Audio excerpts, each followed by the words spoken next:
Hey, peaceaholics, peace heads, peace dogs, peace frogs, peaceniks. Listen, I had a great chat with author Phillip Crawford Jr. He has written books like The Mafia and the Gays, Jersey Queens, and Railroaded, the homophobic prosecution of Brandon Woodruff for his parents' murders. Phillip is down here with me in Fort Myers, Florida, but we did do this through Zoom nonetheless. Though when I have him back on, we will do it in person. Great coincidence of lining up guests. Last week I had Mark Zoom from my home state of North Carolina, and this week I have Phillip Zoom from my current home state right here in sunny Southwest Florida. We had a great and eye-opening talk. I learned about a side of the criminal justice system and the war on drugs that I hadn't known before.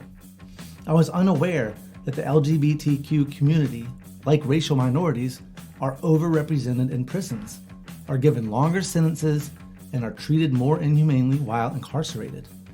The reasons for this are different in some ways than racial discrimination, but in other ways, they are the same.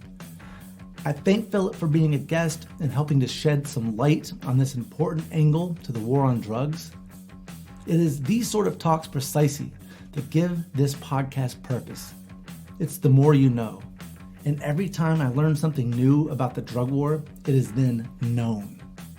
It is an area more illuminated in my mind than before and will forever be. So I hope you all learn from this episode as I did, and I hope you enjoy it as much as I enjoyed talking with Phillip. Today, we're taking the red pill. Let's go. America's public enemy number one in the United States is drug abuse. Drugs are menacing our society. What are your thoughts on the drug problem? I had a great time doing drugs. So tonight, from our family to yours, from our home to yours, thank you for joining us. This is the Peace on Drugs. Hi, Aaron. How are you? Good, how you doing? Good, thanks. Thanks for having me on the show. Thanks for being on the show. How's everything looking? I can't see you. Oh, you can't see me. All right.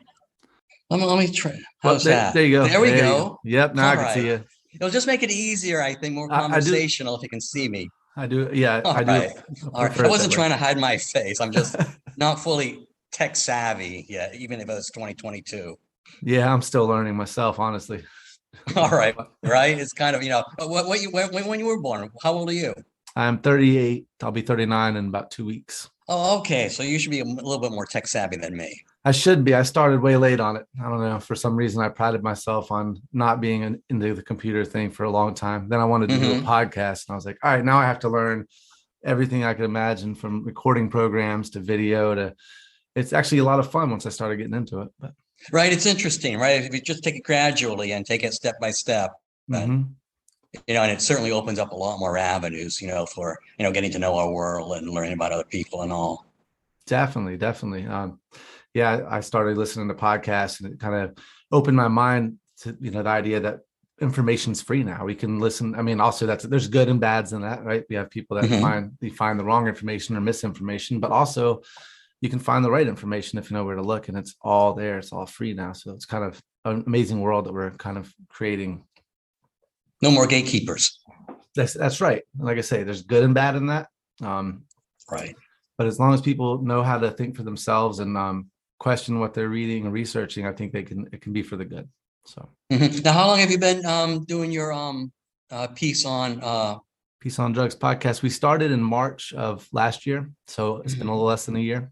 Yeah, it's moving along great. And I started this thing because I've always known the war on drugs has been just an absolute disaster. And yes, I've been arrested for drugs myself a few times, and it's kind of messed my life up in some ways, but not that bad. But some of the people I've seen in the system while I was there, it's messed their life up a lot worse, just for different reasons. Kids that weren't able to go through the program without, failing a drug test. They couldn't stop smoking cannabis for a few weeks for different reasons. When you're young, it could be peer pressure. It could be, I think I can I'll get, if I don't have a test for a week, I'll be fine. And then I see them fail a drug test. That means you're violating probation. You're back in the system.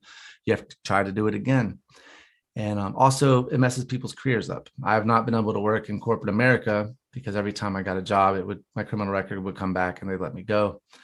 And for me, that worked out great because I'm a musician. So now I work full time as a musician. But for other people, that they needed that, and puts them in a bad No, place. I hear you, and hopefully, it's funny because I'm a retired lawyer, and I went to law school in Washington D.C., George Washington University. Graduated from there in 1988, and then a lot of law school graduates will then do judicial clerkships. They clerk for judges. And I ended up clerking for one on the D.C. Court of Appeals and then one on the D.C. District Court.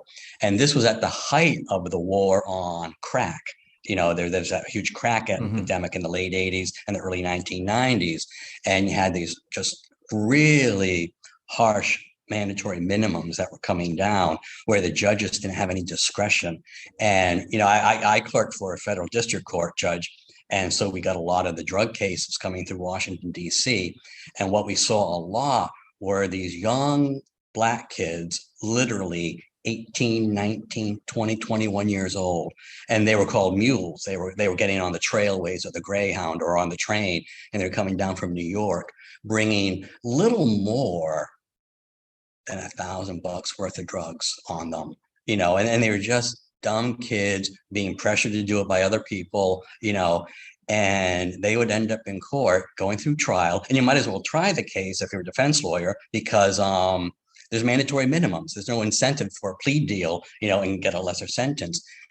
And these young kids, 18, 19, 20 years old, and every single one of them, was Black. Like, I think there's a lot to be said that the war on drugs is also a war on Blacks at the same time. And maybe we can get into it a little later. It's also a war on gay people, but, you just have these really just babies. I mean, they're just 18, 19-year-old kids. And when the judge would sentence them for 5 years, that was the mandatory minimum. Wow. They just broke down and collapsed in tears. And it just breaks your heart. And, at one point I wanted to become a prosecutor, but then I quickly learned that, if I became a prosecutor, I'm not the guy, going after corrupt government officials or going after mafia kingpins or anything. You learn how to become a prosecutor by doing these low-level drug cases. And I just could not do it. It just was not, I was just not capable. I mean, early on, I thought it was a farce, this war on drugs. And I don't know if I believe in complete legalization. I'm not sophisticated enough or knowledgeable enough to know about that. But I do know we need broad-based, meaningful reform. And I don't know if we can legalize everything, but I think there's a lot more legalization we can do, or at least decriminalization, or at least with possession, and I don't know what the answer is, but I know what's going on now.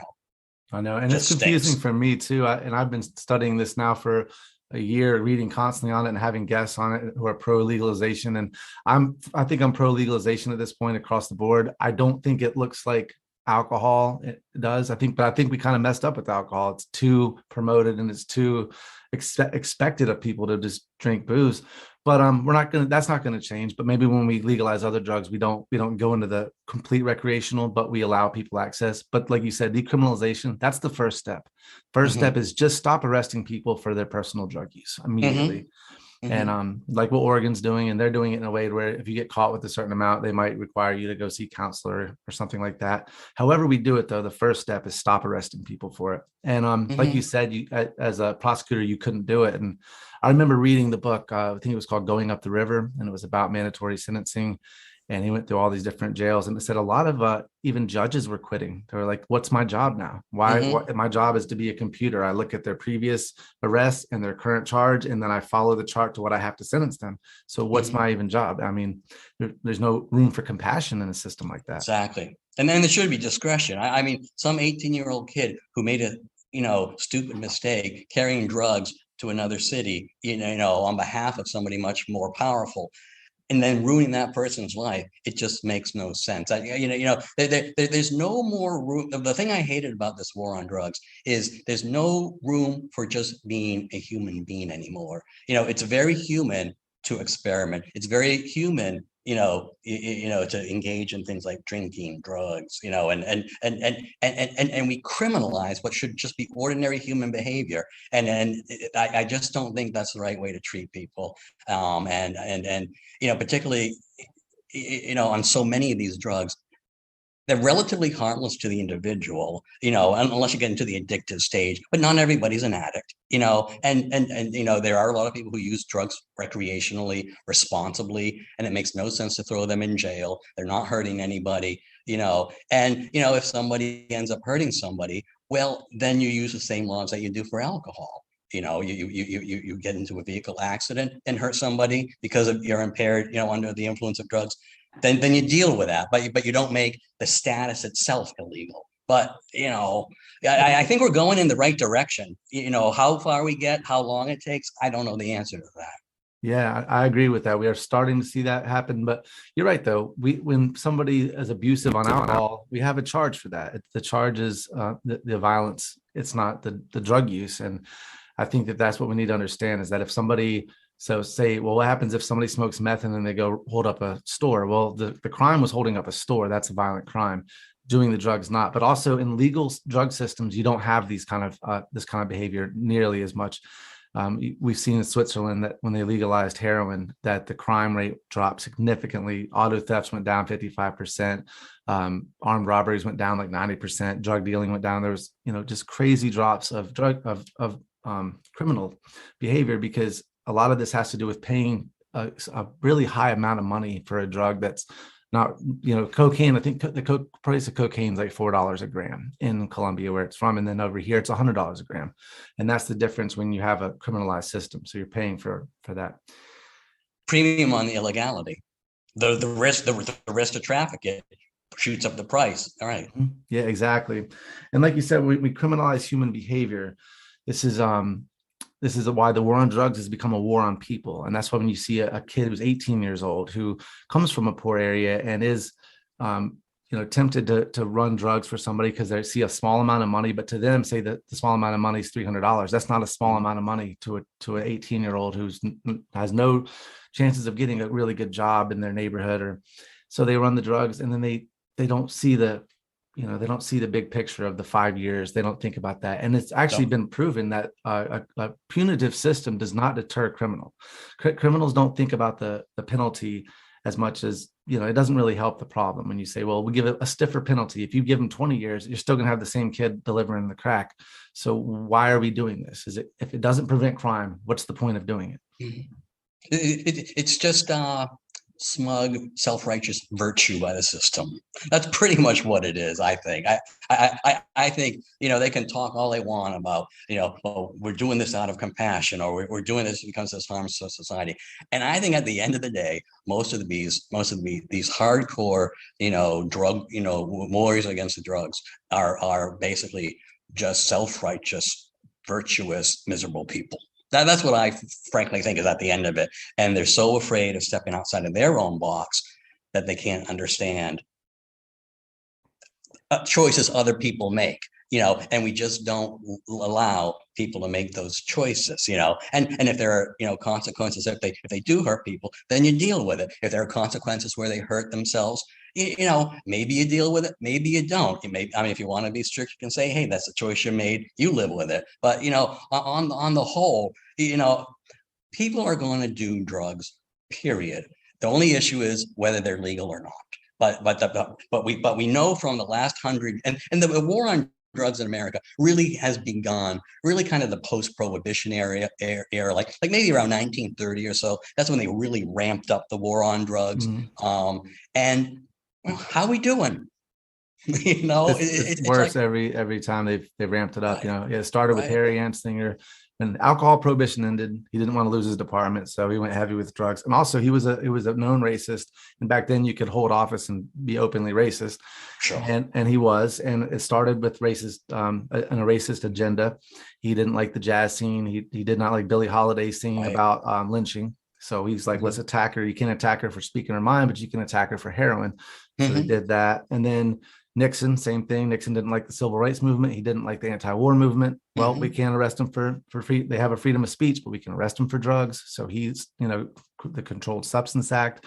And then when Reagan ramped up the war on drugs, he promised that there would be no drugs in America on the streets at all by 1995.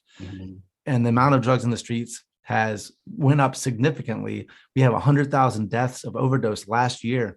in the past 12 months. So it's clearly not working. $58 billion a year, and it's not working. So how much more money should we spend? Should we keep throwing away? I mean, and how many more lives do we destroy? And I've always laughed at this idea that I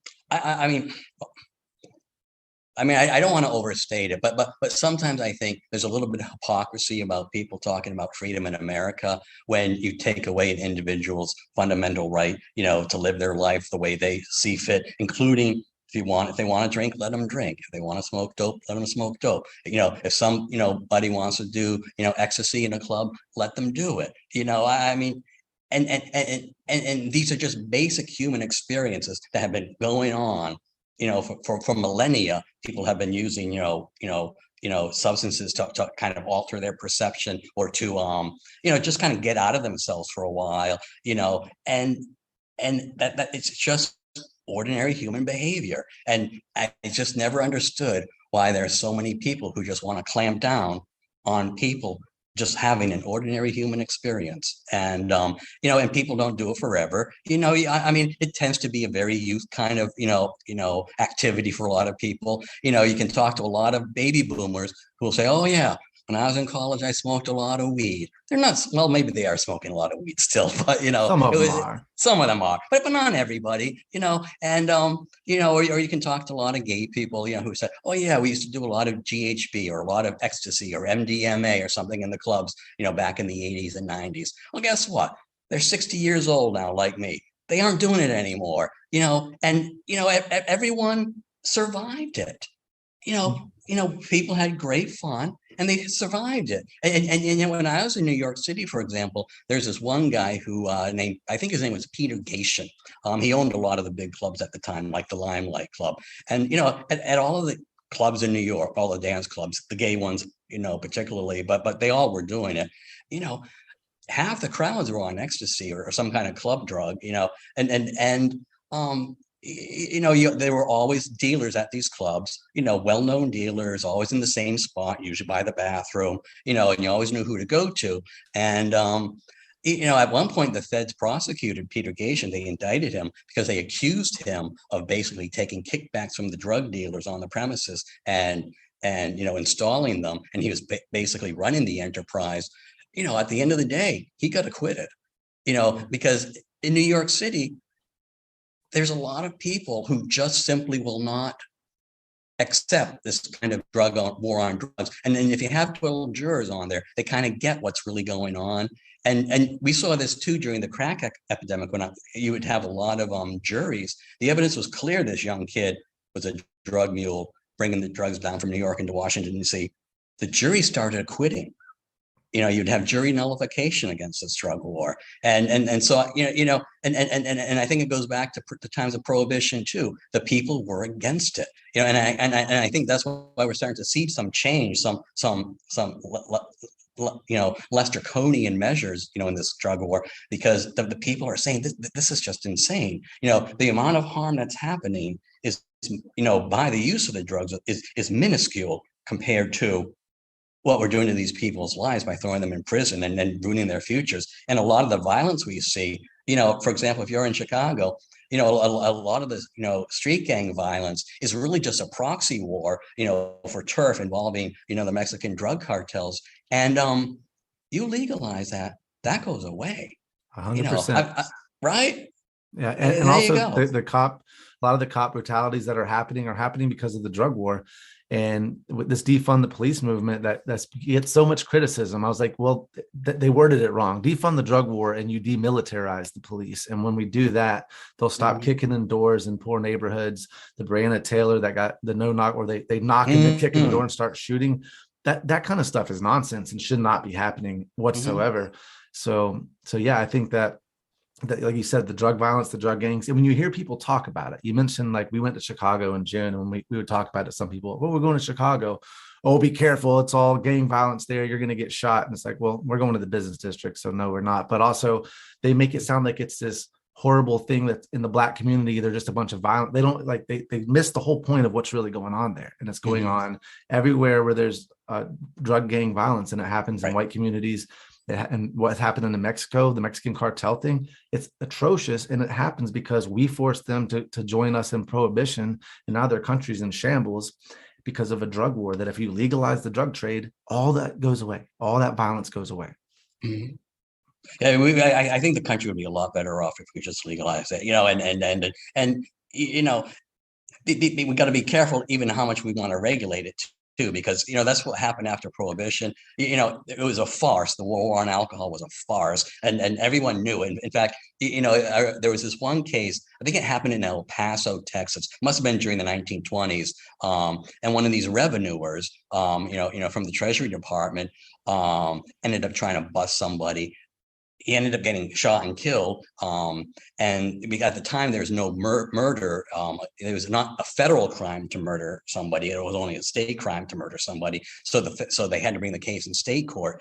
And again, you had jury nullification. They acquitted this clear case of murder against a federal agent because the people just did not believe in this war on alcohol. And so it was a farce, brought contempt for the government, distrust of authority. And, ironically, the roaring 20s during the Prohibition, it was the great period in human history, because, people just so were over what the government was trying to do that they just went ahead and had fun anyhow, and, brought a lot of people together. You had, blacks, gays, straights, white people, all in the same speakeasies, and, was really kind of turned out to be a real affirmative moment, for the American citizens. And what's weird is, like, after the repeal of Prohibition in 1933, you had all these state liquor authorities in all 50 states decide how to regulate everything, and because they were so against the idea of gays having been in these speakeasies, and there's something called the pansy craze in the late 20s and early 30s. We had a lot of drag queens doing body performances and everything. And so the state liquor authorities, again, they want to issue their kind of moral dictates on the American people. And they said, okay, well, we'll let you all drink then in these licensed premises that we control, the state liquor authority, controls, but no more homosexuals. You can't have the homosexuals on the premises, and you can't have, drag queens anymore. We got to put an end to this pansy craze. We don't want men wearing dresses. We don't want men sleeping with, men. We don't even want them allowed on the premises, even if they're, just behaving themselves, Yeah. Is this the puritanical nature of our country? Is that what brings this about?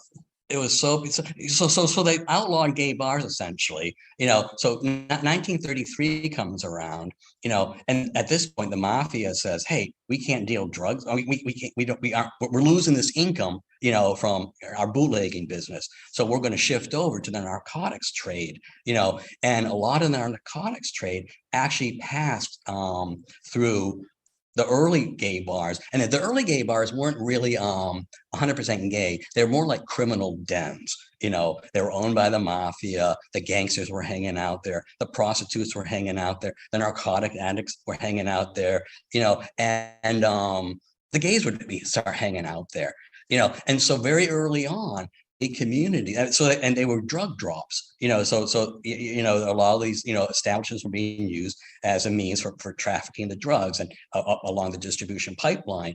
And so the gay community had easy access to drugs all the time because of how gay bars initially started. And they were right there, and so at that point, drugs became a huge part of the gay community. To this day, to this day, gay people use drugs at a much higher rate than the general population. And in turn, we are incarcerated in the prison system today at a much higher rate than the general population. So, yes, it's the war on drugs is a war against Black people, but it's also a war against gay people. And because gay people were inherently, were literally sexual outlaws until relatively recently. So there's always been this kind of, on the one hand, gay people felt free to do drugs more openly, in these establishments because they were criminals anyhow, and they distrusted the government anyhow. So they went ahead, and felt comfortable, using illicit substances. But on the other hand, the government ended up getting them, for drugs. If you look at, why gay people are in prison, a lot of it's on drugs. You know, Yeah, I I mean, was, I we was just reading use about them. this. It said that it starts at a young age in the juvenile justice system. It said that 20% of children in the juvenile justice system are LGBTQ, and they only make up about between 4 and 9.5% of the general population. So they're way overrepresented in juvenile. And this, a lot of this is because of them, because even though, like you said, that they were sexual outlaws, not anymore, but within their own homes, a lot of parents will not accept their children for that. And this is because of, especially, I'm from the South, I'm from North Carolina and the Bible Oh, Belt. And so there's a right, lot of that. You see higher rates of suicide, kids that would right. rather kill themselves than come out to their parents because they know it would They're still kill. marginalized. Exactly. So Now all now outlawed, but still marginalized. exactly. So then Yeah. they try to escape through drugs, or some of them flee homes from abuse. Mhm. And then what do they have? There's this kind of life of not being accepted leads to things that can get you into the juvenile system, and then you end up in the criminal justice system. And then it's not just that they were using drugs more, but their sentences are higher, and that must just be pure discrimination within the system. You're right, and you know that is an issue that the gay community, you know, the policy people, you know, are just like Lambda Legal and the Williams Institute, which is a think tank out of UCLA Law School. They're just starting now to look at this issue now. Like who no one had really seen these kind of statistics before. Like they're all relatively within the last 10 years. They start to collect some of this basic data. And they were even shocked themselves to start seeing how overrepresented the gay community is in terms of being in this criminal justice system. Now, although we knew for some time that they were much more, we were much more prone to drug use, and then as you were kind of saying, a lot of it's kind of self-medicating at that point, dealing with a lot of the stress of being marginalized. You kind of turn to the only comfort that's immediately available. You don't have a supportive family, you don't have a supportive community. Well, you kind of, that bottle of liquor or that drug of choice ends up becoming kind of your emotional crutch in a way, to kind of escape or deal with, the pain that they're dealing with. And, so yeah, maybe if we just started treating people better, we'd have less drug use too, in terms of that being one of the factors why people turn to drugs. It's not all just recreational and fun. Sometimes it's just, self-medication. And we have to look at why is that happening? Maybe if we start treating some of these vulnerable, marginalized communities better, they aren't turning to drugs as much. 100%, 100%. And then when you arrest someone for, say, you arrest them for drug use, and then you lock them up in prison, and then they're also they're actually treated more inhumanely while they're in prison and they do this out of saying we're protecting them, so they put them in solitary confinement, which is worse for any individual, no matter what you're trying to protect them from. And then they come out with more psychological damage that they need drugs to escape from, and then you're going to lock them up again for failing a drug test while they're on parole. So you've created a perpetual system that they cannot escape from, and it's really the worst, almost a sick experiment that we're doing with people that we've seen. We've done it in the cages with rats, right? There was this experiment where they gave rats the choice of water or cocaine, and that was their only choices, or morphine, and they would pick the drug until it killed them. So they said, this is how addiction works. Until another scientist said, well, what if we gave the rats not just those two options, but the options of other rats to play with, toys, wheels they could spin around, and they created I think it was called Rat Palace or Rat Park. And hardly any of the rats chose the cocaine or morphine. They wanted to have a life.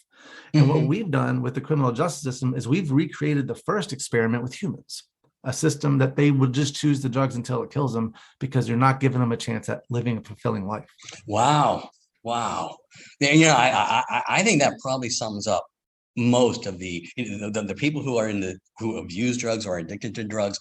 You scratch just a little bit below the surface, you're just going to find a life of pain. And a lot of that had to deal with the way they were treated either by their family or by the system generally. But, unfortunately, people from, families where they've been, abused or are often just further abused by the government. And it seems so obvious to me.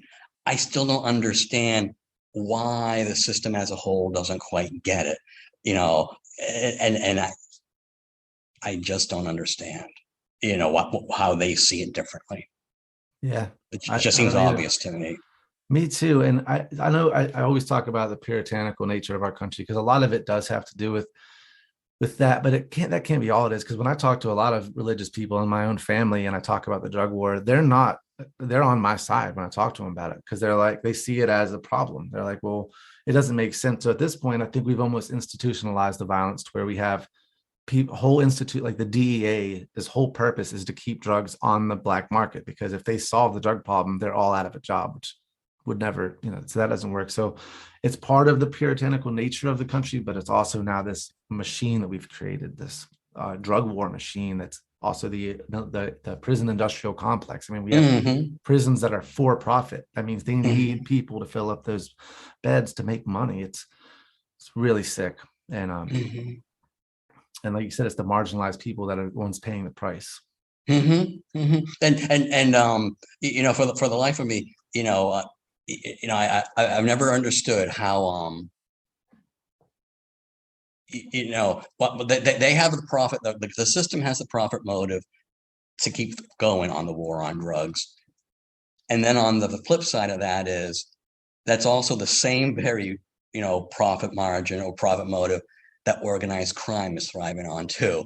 So you just have on both sides just reprehensible people getting rich and feasting on just some poor stiff who for whatever reason in life put him into that life. It's not because they're a bad person, who's using drugs. They're either using them recreationally for fun, and that's their right, or they're abusing them and addicted to them because of something in their life went very, very, very wrong.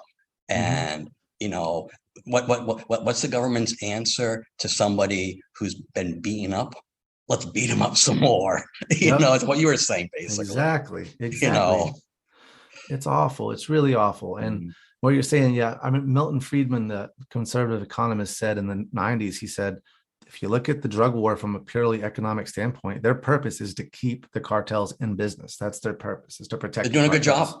Yeah. Yep. They are. And again, the currency becomes people's lives. And when you look at like the inner city problem, which, and I've talked to people, people in my family that talk about what they think the real problem is. And they always say it's the breaking up of the family. The fathers aren't there for their children, but they don't look at the reasons why the fathers aren't there. They just blame the fathers for not being there. And this also happened within the community itself. The women blamed the men. They were like, oh, they won't stop selling drugs. And I was reading the new Jim Crow, Michelle Alexander's book, and she said a lot of Black women who read the book, like, wrote her letters thanking her for showing them what was really happening, because they were blaming the men in their lives. They were blaming their sons. They were blaming their brothers. They were blaming their husbands, not realizing the reason that they were sucked into this life where they were constantly arrested. And then once they get a criminal record, they're labeled a felon. Now you can legally discriminate against somebody. So you can't say, I'm not going to hire you because you're gay, or I'm not going to hire you because you're Black, but we cannot hire you if you have a criminal record. So now we've created a system where extremely disproportionate people in the LGBTQ and in minorities are locked up versus white people. So, or should say white men or white straight people, whatever. I hear you. I know. So the system's designed to hurt minorities, and also, I mean, there are also poor whites that get sucked into the system for sure. Yep. But it's just a system that the people that are disenfranchised, the people that they do not want to be a part of the main system, that they can't legally discriminate against, they've created a system now where they can. And they've basically, what was this saying I heard somebody said, that we didn't fix racism, we perfected it. And that means they figured out a way to be racist under the surface, to where all of a sudden we can, our hands are clean, we don't look like a racist nation, we've solved racism. But no, it's still all in the corners and hidden everywhere. And designed as such. And even if somebody who's involved in the war on drugs now doesn't consciously know that or understand it, it's still there, and that person is still a tool of what is happening.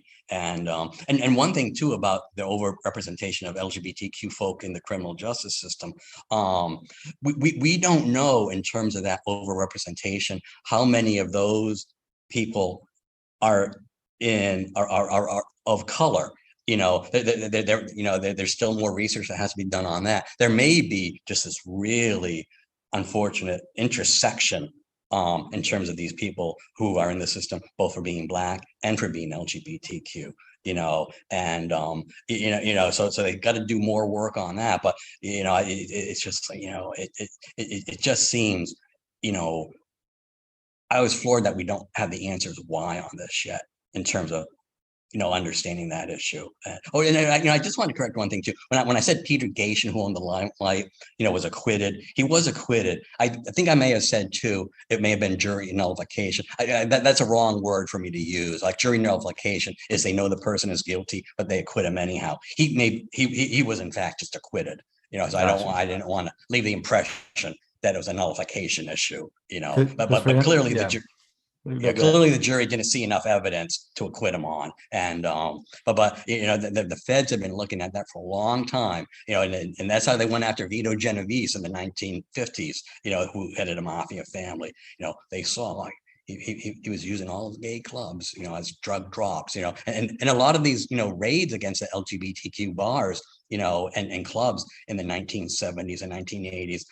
Oftentimes it wasn't because they were harassing gay people because they were gay, so to speak, that was their position. It was because they had a legitimate law enforcement reason, because there was drug activity in the premises, which often was true. After they would raid the place, they would kind of, reveal the score that they had, made.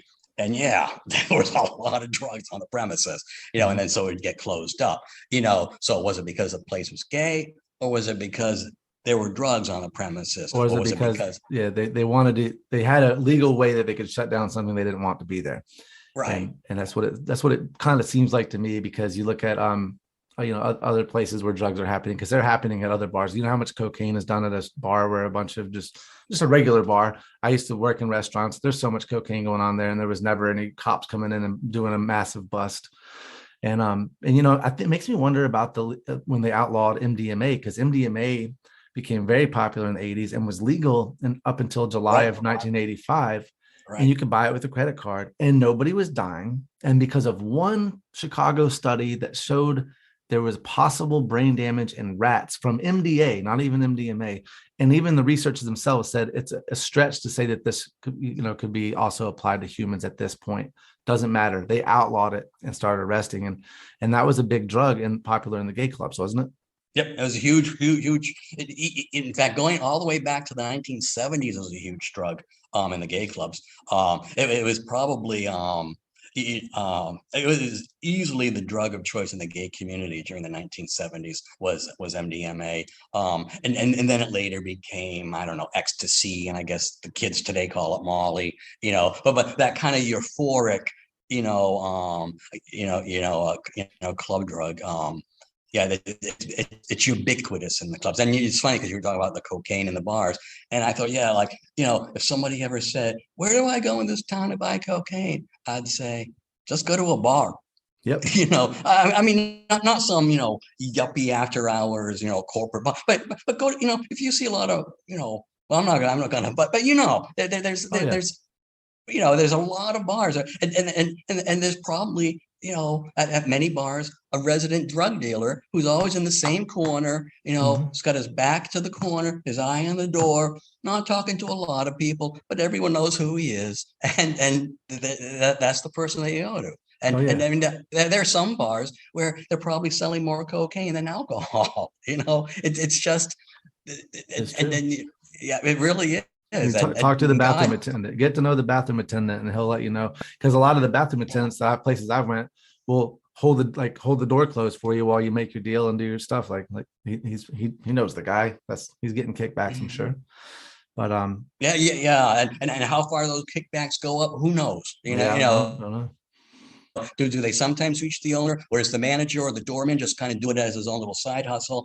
Who knows? And that was the case against Gation. The Fed said, "Oh no, Gation knows. He knows what these drug dealers are doing. And we're alleging he's getting kickbacks from them." And the jury said no. They acquitted him. And I swear to God, I don't know if I have ever been to a gay club. I'm sure I have, but I'd be hard pressed to tell you a gay club I went to where I did not see people on drugs, people selling drugs, and to the extent to which management is aware of it or approves of it or is profiting from it, I have no idea. But in some cases, I'm sure they were. In other cases, probably not. And I guess that explains the sign I saw in the bathroom. So you're in Fort Myers. Have you been to Eden? Nope. Eden I haven't. No, I haven't checked out the gay clubs yet. Yeah, I'm old, man. I'm 60. I stay home and I write. I stay home mostly too. I did my launch party at Eden though, because one of the owners was one of the first guests on this podcast. And cool. But I went to Eden the other day with Kevin, and I went to the bathroom, and there was a sign in the bathroom that said, "This is a drug-free zone. Anybody using drugs will be prosecuted the full extent of the law." And I just thought it was the funniest sign, because I was like, well, you're a bar. You sell the most dangerous drug that we know of. So I went up to the bartender. I was like, so I can't get a beer? Is it a drug-free zone? He's like, no, illegal drugs. I was like, well, it didn't say illegal drugs. It just said drug-free. Right. But again, that's because they have to put that sign up to let law enforcement know, like, hey, we're trying to do our best, because it is so popular in the gay club scene that they have to at least try to pretend they're doing their best to hide it, or they could face legal troubles. Yeah, because even if it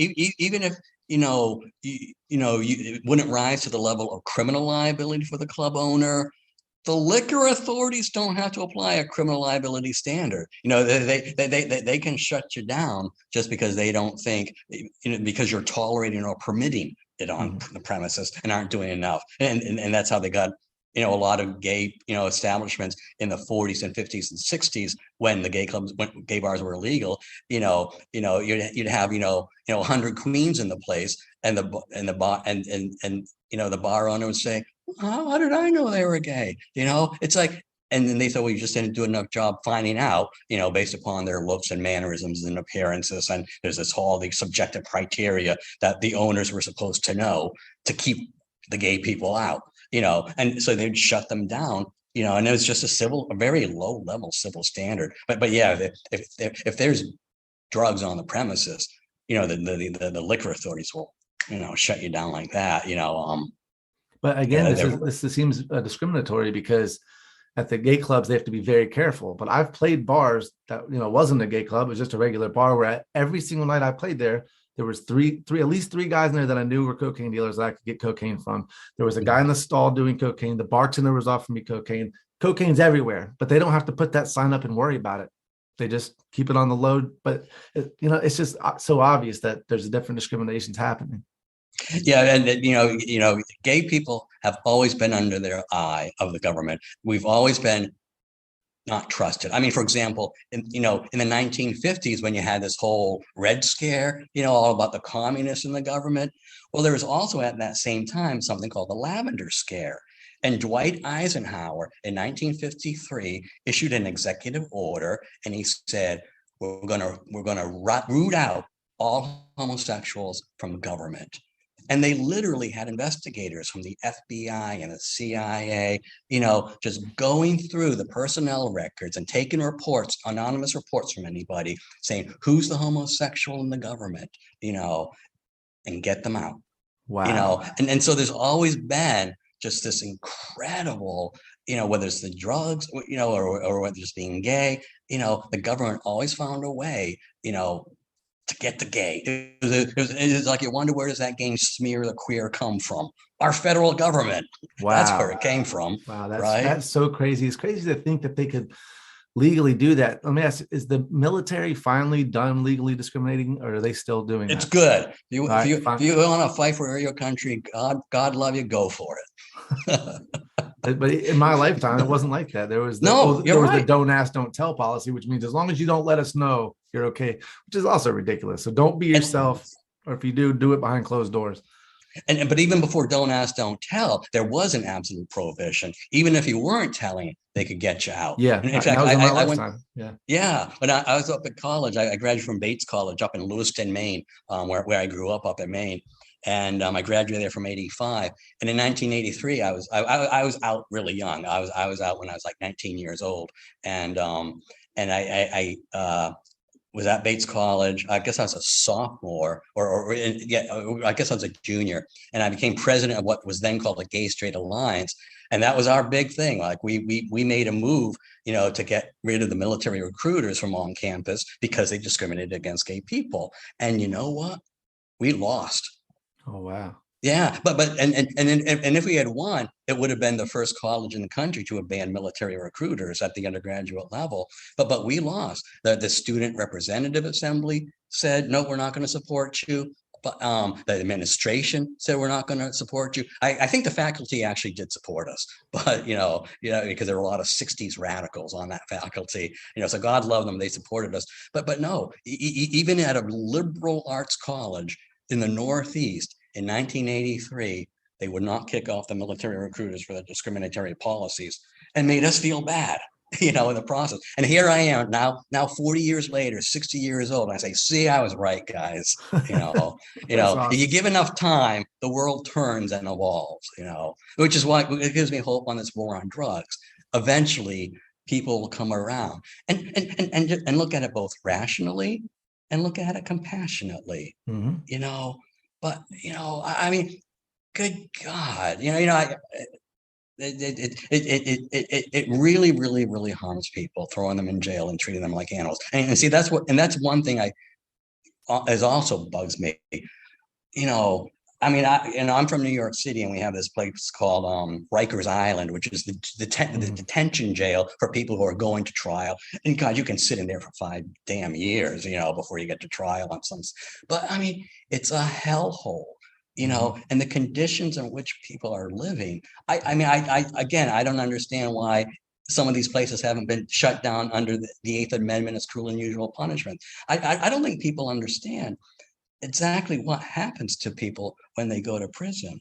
And I know the general attitude is, well, fuck them. They broke the law. Fuck them. And I just don't think that's right. Our country is so non-compassionate, well, they look at every criminal as a Jeffrey Dahmer or somebody that's just been horrible, or they've got themselves evil there. Incarnate. Yeah, and they don't realize that a lot of people are locked up for. Look at, if you're come from a family that's impoverished, how much more likely are you to steal something versus if you were born in a rich family? And that itself is a way. And you see a lot of these more liberal. Well, the rich got rich because they did steal something, right? Oh, yeah, exactly. A lot of them stole. They stole half of Mexico from. Behind every great fortune is a great felony, man. I think 100% agree with that. You have to cheat the system somehow, and then once they get the power, they're not giving it up. They're keeping all their money, and then the wealth gets sucked up to the top, and then all the people on the bottom are just trying to get by. And that some of them for that's selling drugs. And even selling drugs, this is not violent crime. There's some violence around the drug trade, but that's because it's an illegal drug trade. But yeah, it's often the people who are involved. Unfortunately, there sometimes are, innocent bystanders, a stray bullet or an innocent target, is hit instead of an intended target. But by and large, it's as Hyman Roth says in The Godfather, this is the business we have chosen. And you take through consequences, whether you get whacked, or whether you get thrown in jail. Those are the risks the players take, and they know that's part of their game, but yeah, it's usually the violence is, criminal on criminal. It is. And I'm looking at like the drug war as a central funding for criminal organizations, that a lot of the crime that goes around the drug trade wouldn't exist if they weren't able to be funded. Human trafficking is a good example, because we look at the Mexican drug cartels and the drug trades, and then you can bring up human trafficking, and you're like, well, that's the place where we have no respect for you. And again, I also agree, human trafficking is atrocious. It's awful. It's evil. But they said if it wasn't for the drug trade that was giving them the money and power, it'd be a lot easier to stop them from trafficking humans, because the law enforcement would have more power against the illegal drug trade. And a lot of that is like on the periphery of the drug trade are little groups that will be protected from the drug cartels who are trafficking humans. And so I think, is it the same with the mafia? Because you've written a lot about the mafia in this country. Is the drug trade at the center of the other crimes that they're doing? Absolutely. The drug trade, narco trafficking, that is the money load. That's the pot of gold. That is what finances everything. In fact, like what you were saying about the human trafficking angle, a lot of the Mexican drug cartels initially were just drug cartels, but then they ended up becoming, as you were saying, fully diversified criminal organizations with a multitude of rackets, including one of the ugliest rackets is human trafficking. And some of the, there's a drug pipeline from Mexico, you also have a human trafficking pipeline from Mexico. And, if you get, one of these busts up in some Queens hotel or whatever, New York, where they're pimping out the girls and the woman, a lot of times they were part of that trafficking pipeline. And but the drug cartels largely are now fully diversified criminal organizations. Now, do you think if we cut off their supply or their money from the drug trade, then the rest of it would be kind of fall apart? Yeah, that it's a lot of cash, and when you have a lot of cash, if you're a narco boss or you're a mafia boss, you're going to say, well, what am I going to do with this? You just can't stuff it under your mattress, so you put it out on the street to work for you. You finance other operations, you get involved in other rackets, and it's kind of, it's the goose that lays the golden egg, and kill that damn goose, and it stops laying that golden egg. And, these criminal organizations don't have, the seed money to engage in other criminal enterprises, even if it's just buying up all this real estate, because they put a lot of money into real estate, but to launder their money, and it's just, there's nothing positive I can say about the drug war. It's like, particularly just some low-level schmuck on the street. And I mean, if you want to go out, and get El Chapo, have at it. Yeah, and do I think it's a good thing El Chapo was in prison? Yeah, I do. But well, it didn't do any good though. Their organization is as strong as ever. Exactly. So exactly. It's like the better way to take him out is legalize the drug trade. Thank you. Yes, I agree. Yes. But yeah. It's like whack-a-mole. Yeah. You got El Chapo. Oh yeah, that stopped the flow, didn't it? Yeah. You not really. No. It's ridiculous. And no, what was the Colombian drug lord's name? I can't think of him. They got him in 1990. He's famous. I know it's gonna bother me. I know. The narco thing was about the most famous drug dealer of all time. I'm just drawing. I know. It's escaped my mind too. I'm gonna kick myself when we're off. I know. Everybody's yelling right now if they're listening to this. I get it. But anyway, in 1993 we got him. The drug trade hasn't slowed down, hasn't skipped a beat. And just almost popped in my head. Well, anyway, but another thing you had said earlier was we got to be careful. How much do you regulate? And that's been a constant question I've had. But I'll tell you one thing. If you look at cannabis in Florida, it's now medically legal, which means it's a form of regulation, and it's almost a recreational regulation because anybody with money can go get a medical card. You can say, I get headaches, anxiety, whatever you want to say, you get a card. And it's a way that people with money can now legally use cannabis, and people without money are still being arrested for it. I met a kid from one of the projects here. He had a vape pen that apparently after the legalization of medical, they went ahead and made the vape version a felony. That's what he was telling me, and said that he got arrested. And he was African-American. So if he was profiled, I'm like, I wouldn't even got pulled over at the time he got pulled over. He gets pulled over, gets caught with that. Now he's facing felony charges for something that if he had $200, he could have legally. And it's awful how the overregulation can affect, once again, the disenfranchised will be affected by overregulation. So you can regulate it, but you got to make it affordable for people if you do regulate it. And that's a good point, because like with cigarettes, for example, they started overregulating them and overtaxing them. And up in New York City, half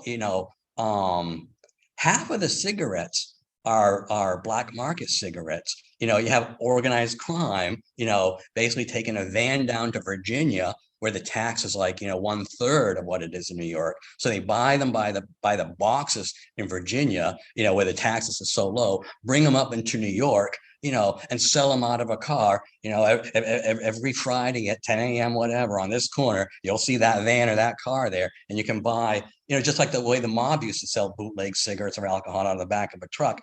it's being done now with cigarettes, that are just untaxed. And so you'll have all these revenuers from New York State going into all the bodegas, inspecting to see that tax stamp is on there and make sure they're not selling bootleg cigarettes, from Virginia, but half the cigarettes up there are illegal, because of the overregulation, the overtaxation, and some of the crime groups that are doing it are using that money, as you were saying earlier, to diversify into other rackets, including terrorism. So and then I remember that commercial. They were like, if you smoke pot, you're funding terrorists. But it's like you're putting all the blame on the kid for smoking pot for funding terrorism, not the fact that you've criminalized something that shouldn't be criminalized, and you're allowing that money to go fund terrorism. It's on them. It's absolutely ridiculous. But you're right.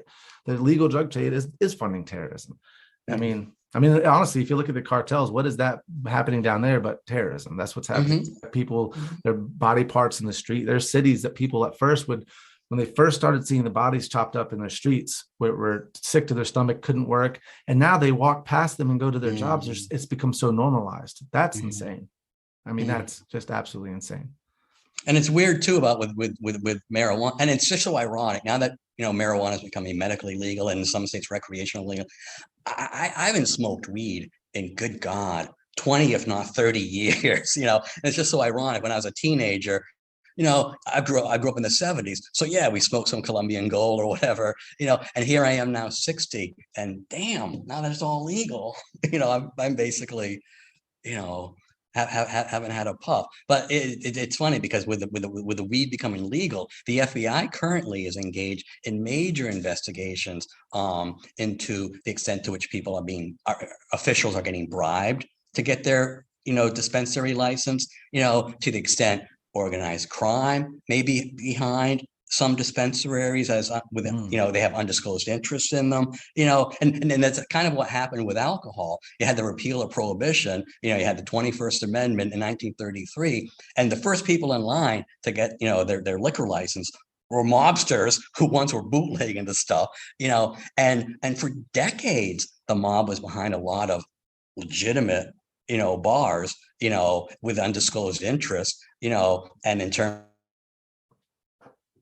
of, not just the bars, but sometimes the retailing of it, or the wholesaling of it. And so if you overregulate too much, then you still have an incentive for organized crime to say, hey, I can still make money off this, so I agree with you. I mean, I'm kind of a libertarian, as you probably can sense. And as long as, I think the less regulation, the less prohibition in the long run is better, and I think, and I'll be curious to see how this works out in Portugal, but the early results seem to be where they've had basically, I don't know if the drugs are legalized, but they've had full decriminalized. Yeah. Decriminalized. It seems like it's working out pretty well. Well, here's the thing people don't realize. So they did that in 2001, I think, but Spain decriminalized in 1970. They've been decriminalized ever since 1970 and have had no problems, not the way the rest of the world has. And not talked about as much, but they have legal drug testing for all street drugs, funded by the government. So you can take a piece of whatever drug you buy in the streets to them. They will check it, and therefore 95% of street drugs are pure because the drug. So you don't have fentanyl mixed in with no fentanyl. If you want MDMA, because fentanyl's made its way into Mali now.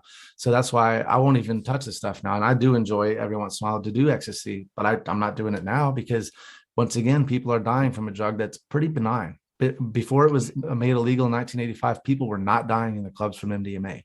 Once it was outlawed, there was that Dexedrine or whatever that drug is that was in it that was killing a small amount of people. But now fentanyl is in it and more people are dying. And it's in cocaine, it's in all these other drugs. It's like we don't even allow drug testing. If we decriminalize and allow testing the way Spain does, we could save lives without legalizing drugs, because legalization is what scares the crap out of people, because they've been heavily propagandized by the government.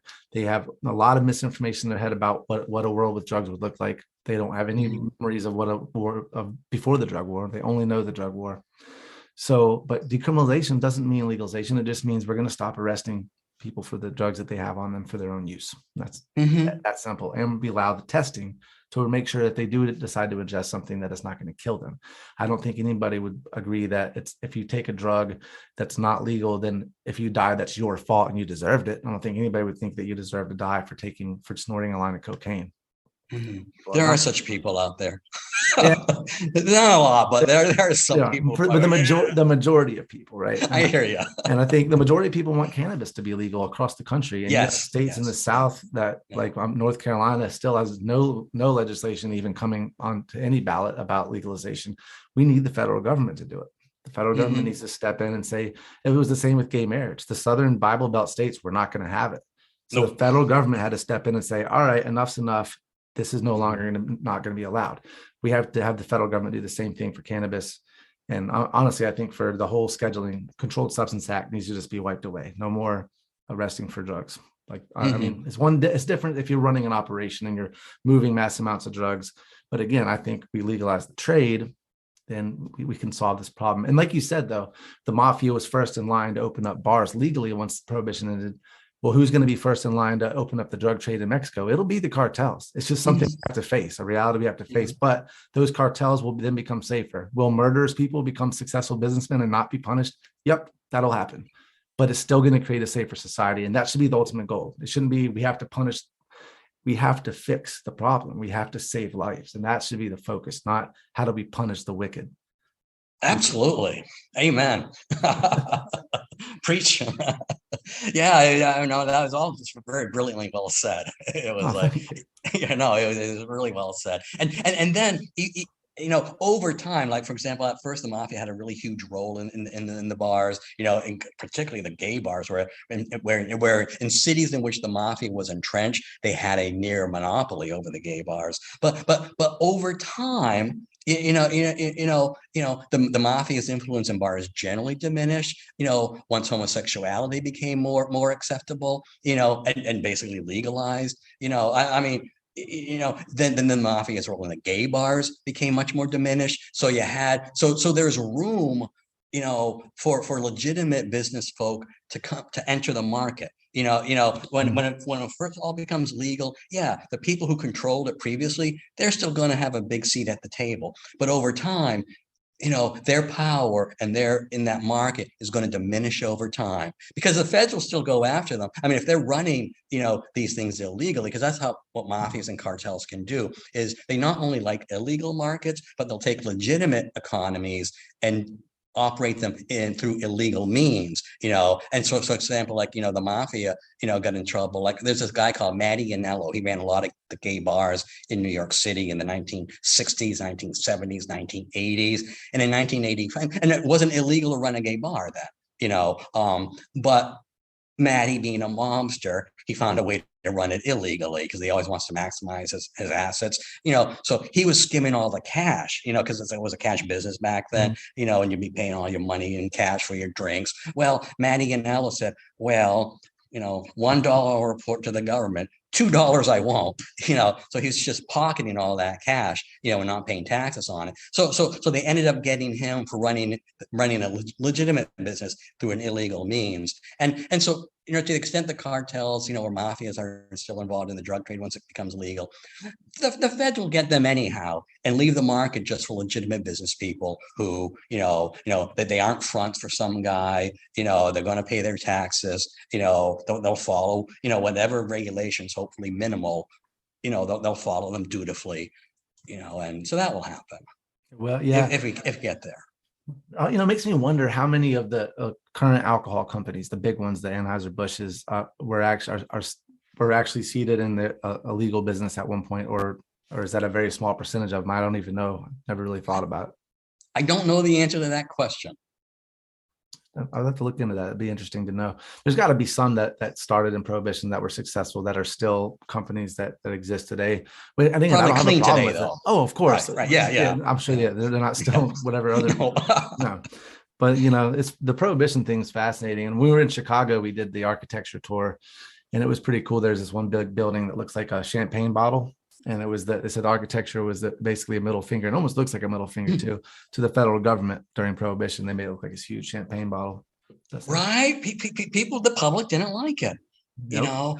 But see, and I think that's how the government was more successful with its war on drugs, not in terms of result, but in terms of getting popular support, was because they demonized people, because it was racism, Yeah. and I think that was, their marketing tool, for the drug war was, but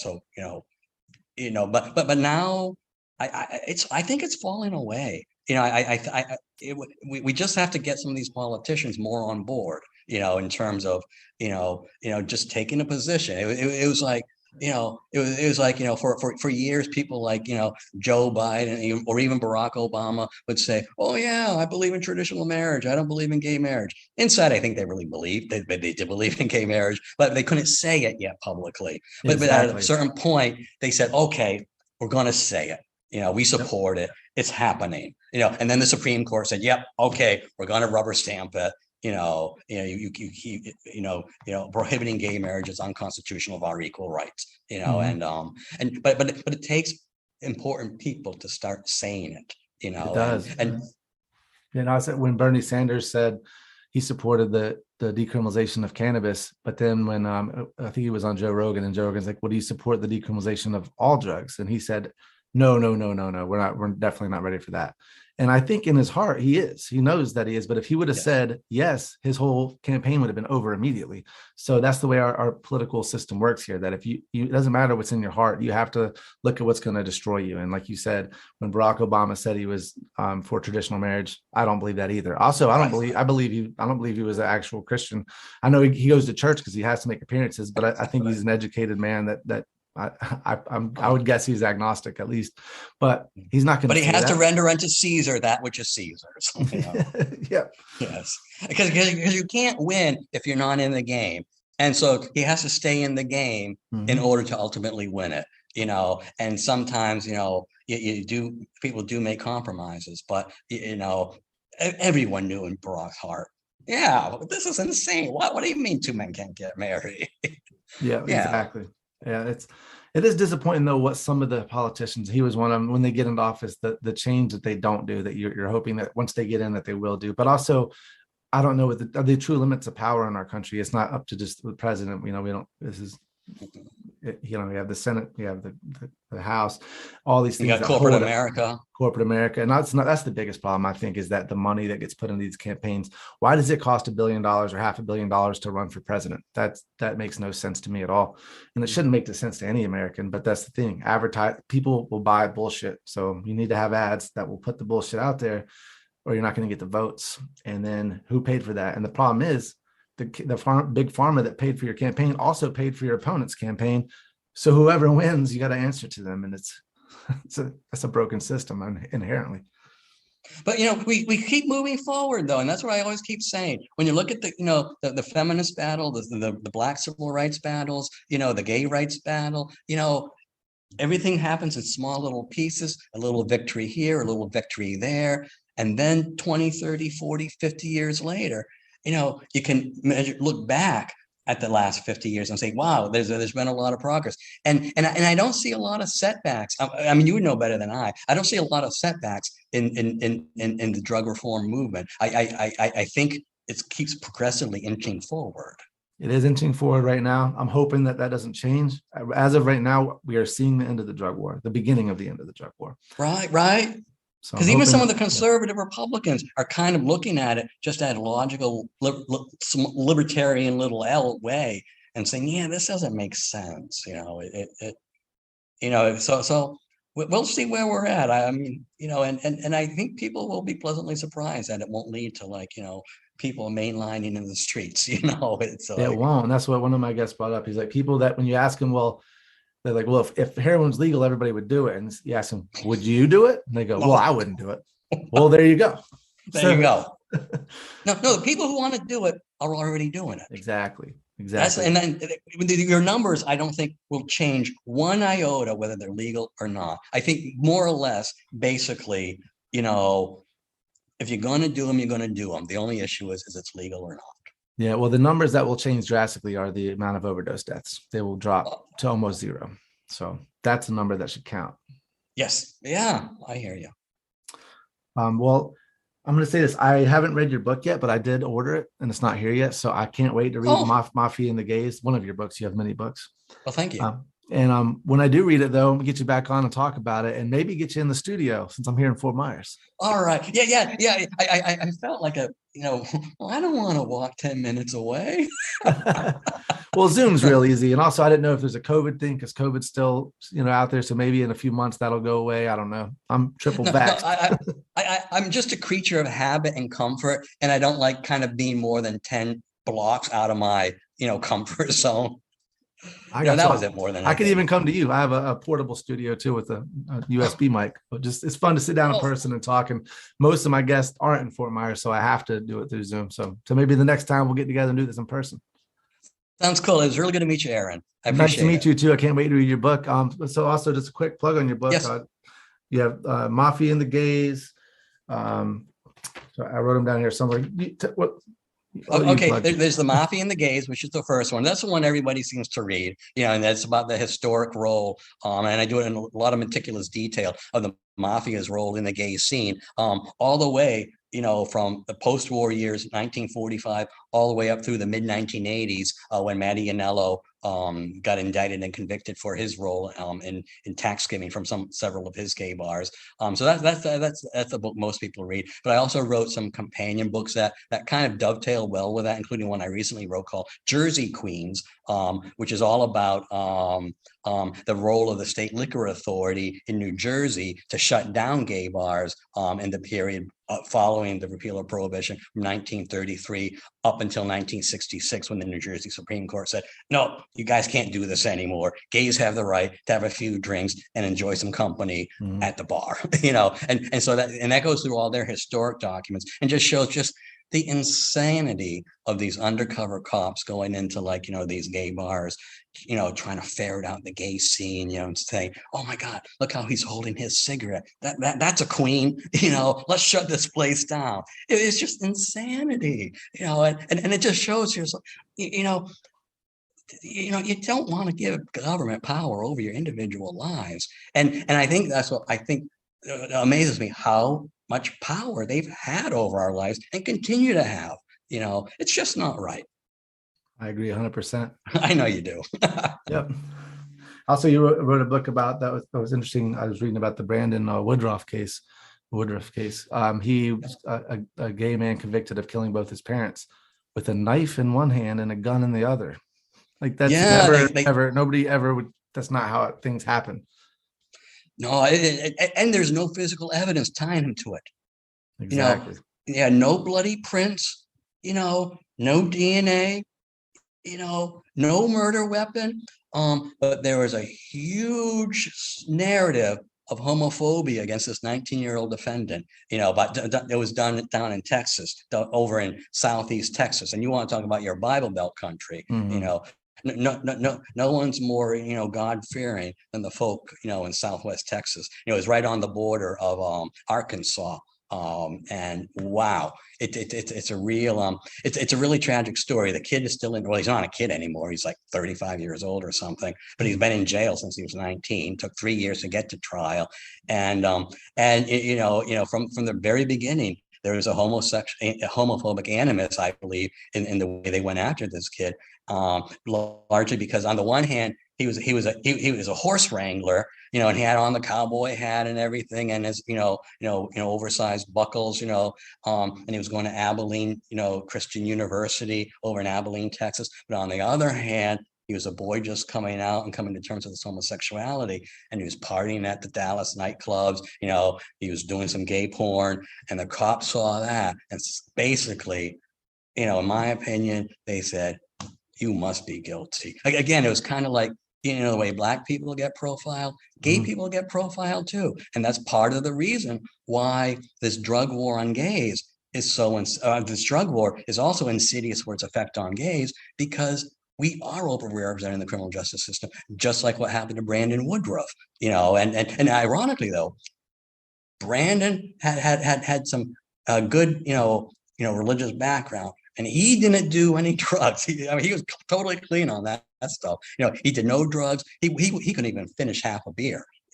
So he was a real good kid. He just was coming out, and they made a lot of judgments based upon that. Yeah, and then they said his grandmother ran out of money. She was funding his legal team, but now the Innocence Project is taking up this case, right? They're trying to.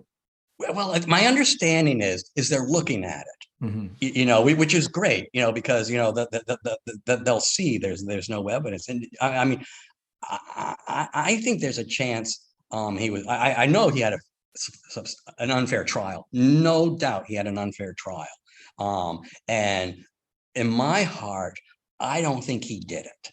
I think he's wrongfully convicted, and if you just look at the record, there's no evidence tying him to it, no physical evidence tying to him. But the anti-gay narrative is huge. It was part of the prosecutor's closing argument. They said, "How can you believe him that he says he didn't, kill his parents?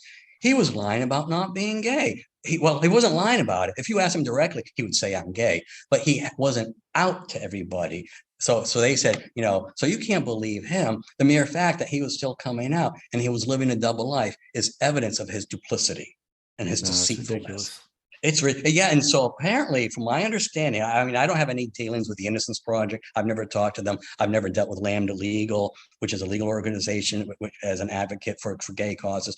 But my understanding is Scott Poggency, who is producing a documentary about the case, my understanding is he's talked to those organizations, and they're all taking a look at it because, God, so a kid coming out is inherently untruthful, and you can use that against him at a criminal trial to impeach his credibility. That's not right. That's a dangerous precedent once you set that. Yes, it does. Yeah. So we'll see, but the wheels of justice move slowly.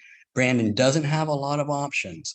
He has the only option he has left is to file a petition with I'm going to screw up the name of the court that will be involved. I think it's called the Texas Criminal Court of Appeals. I don't know, but there's some court in Texas. His habeas corpus petition was denied by the federal courts. So his only remedy left is petition at the highest court in Texas, and he has to prove at this point to get out of jail that he is 100% innocent. And that's not how it's supposed to work. Supposed to be 100% guilty is how we're always taught. Unless he's 100% guilty, he's out. But no, it's the other way around. For him, because he's already convicted. Yeah, because he's already convicted. I know, but there was not enough evidence to convict him. And this is a thing too. And I can't. When they pick the jury, it's called a voir dire. They voir dire the jury. And they ask them all these questions. And one of the questions they said, basically, do you think homosexuality is immoral? And I can't remember if it was 6 or 8, but I think it was, I can't remember, but 6 or 8 of the 12. I think it was 8 of the 12. Yes, it was 8 of the 12 jurors said, yes, I believe that is immorally inferior. And so if you have a moral animus against a gay defendant, you've kind of already convicted him. Again, we're taking people who are basically once literally sexual outlaws who now are marginalized, and in the Bible Belt, and you're saying, now, do you think this queen who's also in porn, do you think he killed his parents? Even though there's no evidence. What they did, it was very speculative. It was very circumstantial. The government's basic theory was that he was the last one to see them, the last known person to see them. That's not proof of anything. I mean, it's proof that he's the last person to see him that you know of. That's all you're saying. Exactly. No, and then to have 8 of 12 jurors say that they believe that it's a moral inferiority to be homosexual. That's the same as having 8 known white supremacists with a black defendant. It's the same thing. I say reversal on appeal automatically, but unfortunately, on appeal, they didn't raise that argument. I mean, he got screwed, man. I think, and my attitude is, even if he's guilty, he deserves a fair trial. At least, if nothing else, give him a fair trial, reverse the conviction, and remand for a fair trial without these errors. And then we'll see where if you just have the so-called evidence, little as it is available. Let's really see what the result is. And I think he's probably innocent, but even if he's guilty, I still say you got to apply the standard and you got to give him a fair trial and let the chips fall where they may. There's an old saying, I'd rather one guilty man go free than, 99, get convicted. I don't know how that goes, but I'd rather a guilty man go free sometimes in order to preserve the rights of everybody. Yeah. So we'll see, but he's got an uphill battle. Yeah. And unfortunately, the gay community, there's a lot I love about it, but a lot of the gay community, particularly the further up the, hierarchy you go, whatever, I'm a D-list gay, right? But some of these A-list gay people like Pete Buttigieg or whatever, in the halls of government or heads of all these advocacy groups or whatever, they're very uncomfortable talking about real issues impacting real gay people. I mean, yes, they'll talk about the gay kids who are more at risk of bullying and suicide, and God bless them for that. That's a really important topic to deal with, but they don't like talking about how overrepresented we are in the prison system. They don't like talking about Brandon's case. Oh, he was a porn star accused of killing his parents. Well, we don't know if we want to go touch that case. They go with very kind of safe political issues, and they just don't want to talk. And in terms of the mafia and the role of in the gay bars, I mean, it's been going on for decades. Not until I come out with my book, in 2015. Does all that detail first start coming out? And I'm going to do a second edition of it too, because I got enough material to double the size of the book, but even then, now with that book coming out, a lot of the gay community doesn't want to talk about it. And do you think that's because for the gay community, a lot of them see themselves as they just recently got the right to be married, to participate in the military, that they're worried that some of this could get drawn back, even if it's not a legitimate worry, it's some kind of underlying fear that if we say, oh, there's a lot of drug use in the gay community, then immediately it puts another negative strike against the gay community. So they don't want to talk about that. They want to leave. They want their perception to be, we're just like, we're normal people. We don't do more drugs than you. We're not, more criminal than you. I think you probably hit the nail on the head. I think it's basically a PR strategy.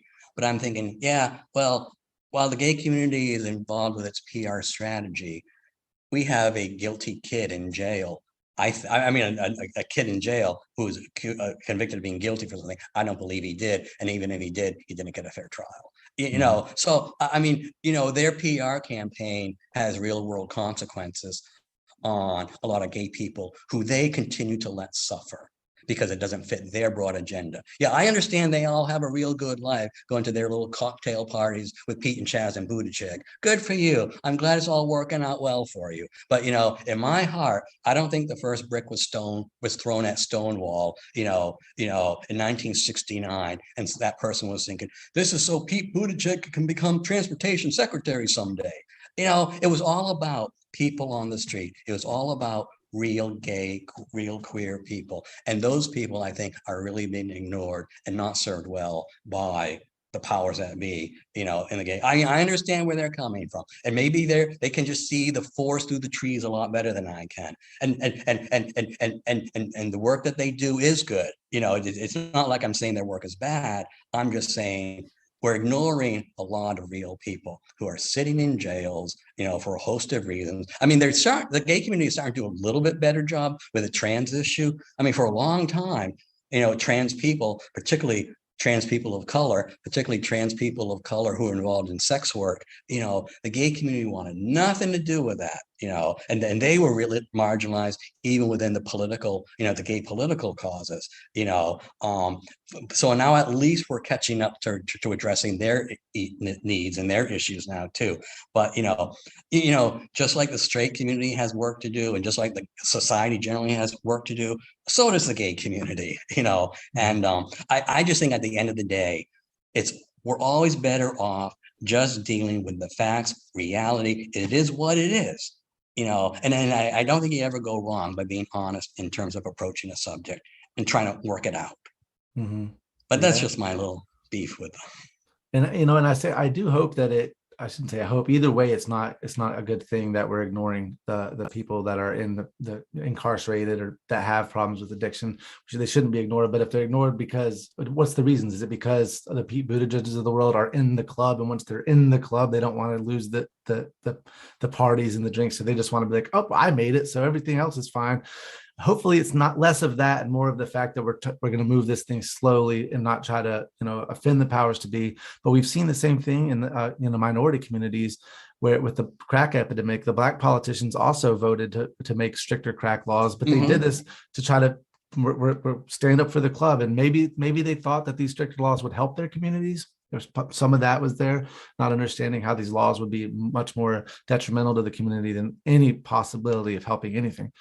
But they all supported these laws, and it makes you wonder, once they're a part of the club, they just go along with the club and they ignore the people that are incarcerated because they don't want to be viewed as a part of that community anymore, separate from the criminal. I think there's a real separation between the political class and real people. Mm-hmm. Yeah, and to your extent about what the PR search for the gay community, I will give them some credit to that. Maybe they're just taking that slower approach, because they don't want to undermine their success and they want to still have a position of strength for further gains, and maybe it's like what we were talking about earlier. Yeah, in Barack Obama's heart, yeah, of course he always supported gay marriage. He just politically, as a practical matter, could not endorse it at that point in time, because to exercise power, you have to have power, and sometimes you just have to take certain positions to stay there. Mm-hmm. But he was president when the Supreme Court made that change, right? So I mean, the change came under his presidency. Yeah, I'm sure he'll push it. Yeah. Yep. So that's a good thing. And the gay community loves Barack.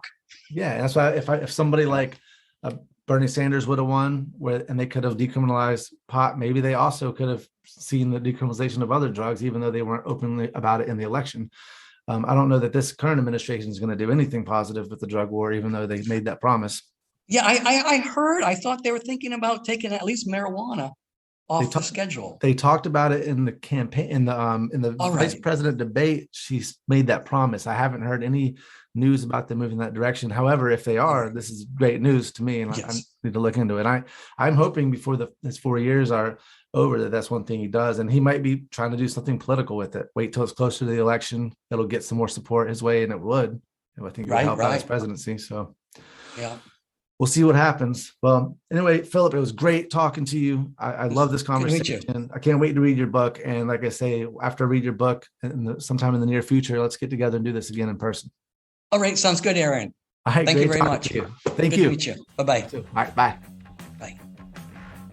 All right. Peace, Nicks. Hope you enjoyed that. Hope you learned something. If you enjoy what we're doing here, give us a 5-star rating on Apple Podcasts. Follow us on Twitter, Instagram, Facebook at The Peace on Drugs. Go to www.thepeaceondrugs.com. Subscribe to our newsletter. Thank you for listening. Once again, we're going to let Twiggy Branches take us out of here. Peace out.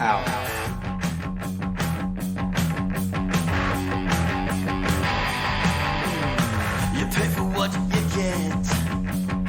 You pay for what you get.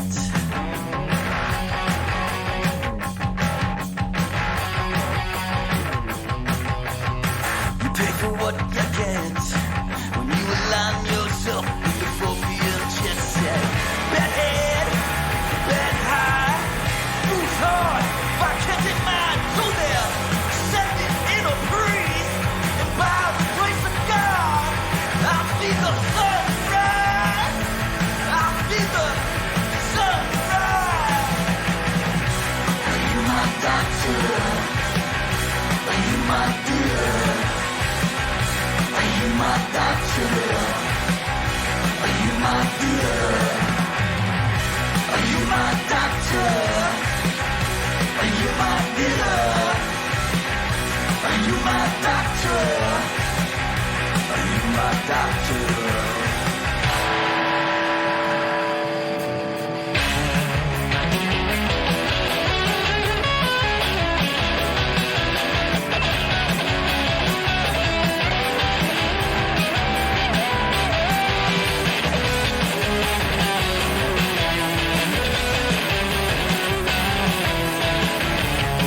doctor.